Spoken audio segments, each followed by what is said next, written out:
Cerimonia ufficiale al Palazzetto dello Sport Atena con la consegna dell'edizione 2022 del premio Città di Rosà all'assessora regionale alla sanità Manuela Lanzarin e a tutto lo staff medico e sanitario per il grande lavoro fatto dentro e fuori dagli ospedali in questi 2 anni di pandemia. E ho voluto che fosse condiviso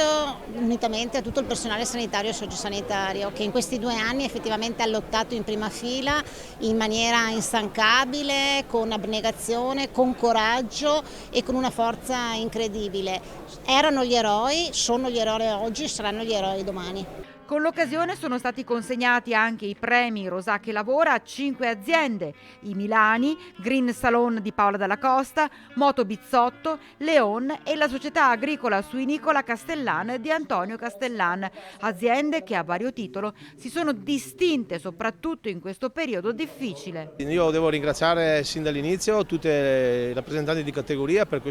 abbiamo lavorato assieme nel momento della pandemia, cercando di essere vicini alle aziende con aiuti economici ma anche non solo economici. Credo che è una comunità che vive assieme, gli imprenditori sono sempre in prima linea, adesso stanno vivendo il caro energia, stanno vivendo i problemi della guerra, sono sempre in prima linea, però sono anche coloro che ci danno lo stimolo, sono il motore di una comunità.